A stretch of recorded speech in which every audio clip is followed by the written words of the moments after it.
வணக்கம். பேச்சு சமையலேருந்து மல்லிகா பேசுகிறேன். இந்த வீடியோவை முழுமையாக கடைசி வரைக்கும் பாருங்கள்.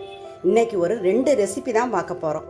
ஒருதை வந்துட்டாங்க, டக்குன்னு ஸ்வீட்டு காரம் ரெண்டுமே செஞ்சு கொடுத்துடலாம். அது என்னன்னு பார்த்தோம்னா உளுந்த வடையும் பால் போண்டாவும் செய்ய போகிறோம். வாங்க வீடியோக்குள்ளே போய் பார்க்கலாம். ஃபஸ்ட்டு ஒரு கப், இந்த கப்பில் 1 கப் உளுந்த பருப்பு எடுத்து இந்த ஒரு பவுலில் போட்டு 1 மணி நேரமாக இந்த பவுலில் ஊற வச்சுருக்கேன். இப்போ இதை ஆட்டணும். பாருங்கள், நல்லா கெட்டியாக நல்லா நைஸாக ஆட்டியாச்சு. ஒரு பிஞ்சு லைட்டாக அது உப்பு போட்டு மிக்ஸ் பண்ணிடலாம். நல்லா மிக்ஸ் பண்ணியாச்சு. வடை மாவு மாதிரி இருக்குது பாருங்கள்.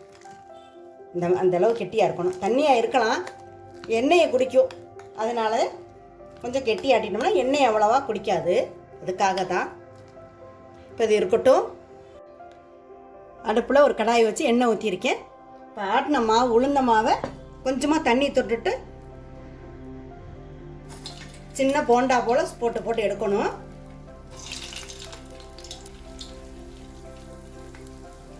இப்போ திருப்பி விடலாம்.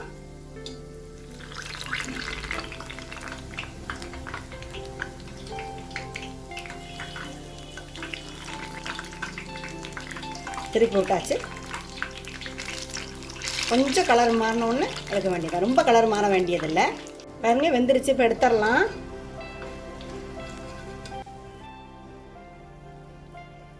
ரெடி ஆயிடுச்சுது. லிட்டர் பால் ஊற்றி வச்சுருக்கேன். நல்லா காயட்டும். பால் காய்ச்சின பால் தான், நல்லா சூடானா போகிறோம். கொஞ்சம் சர்க்கரை போட்டுக்கலாம். அந்த பாலுக்கு தகுந்த மாதிரி சர்க்கரை போட்டுக்கலாம். ஒரு 1/4 கப் போட்டிருக்கேன். கொஞ்சம் நல்லா சர்க்கரை கரையட்டும். நல்லா சர்க்கரை நல்லா கரைஞ்சிருச்சு. கொஞ்சம் ஏலக்காய் தூள் போட்டுக்கலாம்.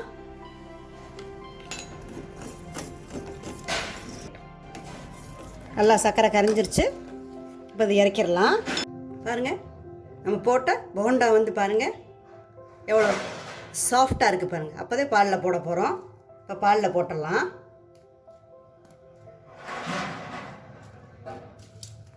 மூடி வச்சிடலாம். 2 நிமிஷம் ஊறட்டும். பாருங்கள், இந்த ஆட்டின மாவு கொஞ்சம் மீதி இருக்குது. அதில் 1/4 ஸ்பூன் ஜீரகம் போட்டுக்கலாம். 1/4 ஸ்பூன் குருமிளகு போட்டுக்கலாம். ஒரு பெரிய வெங்காயத்தை கட் பண்ணி வச்சுருக்கேன், அதை போட்டுக்கலாம். ஒரே பச்சை மிளகாய் அதை போட்டுக்கலாம். இப்போ எல்லாம் நல்லா மிக்ஸ் பண்ணி வடை மாதிரி போட்டுடலாம். ஒரே மாவில் 2 பலகாரம் நமக்கு கிடச்சிருச்சு. காரமும் கிடச்சிருச்சு, ஸ்வீட்டும் செஞ்சு கொடுத்துடலாம். இது வடை மாதிரி போட்டு எடுத்தோம்னா சூப்பரான மெதுவடை நமக்கு கிடச்சிரும். இப்போ எண்ணெய் சட்டியில் இது வடை மாதிரி போடணும். எண்ணெய் சட்டி வச்சுருக்கேன். எண்ணெய் சட்டி காஞ்சிருச்சு. அந்த மாவை எடுத்து இப்படி வடை மாதிரி தட்டி கையிலே தட்டிக்கலாம். தட்டி நடுவில் ஒரு ஓட்டை போட்டுக்கலாம்.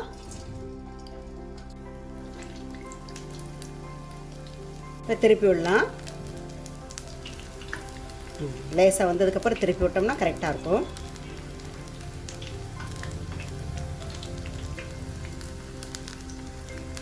கொஞ்சம் கலர் வரவட்டி எடுத்தோம்னா கரெக்டாக இருக்கும். பிள்ளைங்க ஸ்கூல் விட்டு வர நேரம் ஆயிடுச்சு.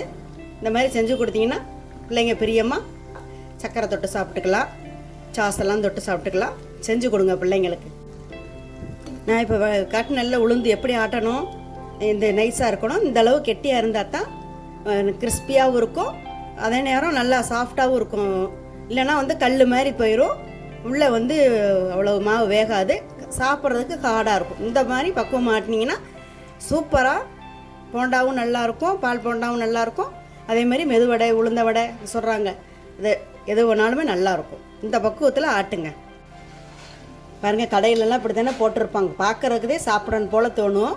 அது போல் இருக்குது பாருங்கள். கலரோ அந்த நல்ல ஸ்பாஞ்சாக நல்ல கிறிஸ்பியாக தெரியுது பாருங்கள். வடையை பார்க்குறப்பவே தெரியுது பாருங்கள். நல்லா வெந்துருச்சு. சூப்பரான மெதுவடை, உளுந்த வடை ரெடி ஆகிடுச்சு. பாருங்கள், நம்ம ஒரே மாவில் வந்து 2 நம்ம செஞ்சுட்டோம். இது வந்து பால் போண்டா. பாருங்கள் எவ்வளோ நல்லா உப்பி, எவ்வளோ பெருசாக நல்லா வந்திருக்கு பாருங்கள். இது எப்படி இருக்குன்னு பார்க்கலாமா?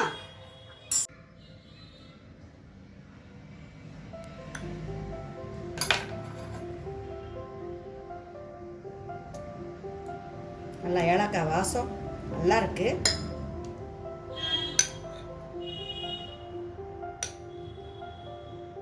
பாருங்க,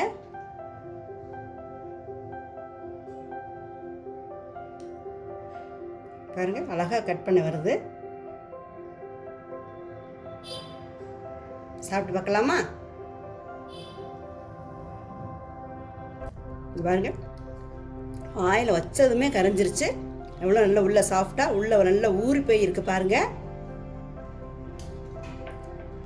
மெதுவடையை பார்க்கலாமா? சத்தம் கேட்குது பாருங்க, கிறிஸ்பியாக பாருங்க.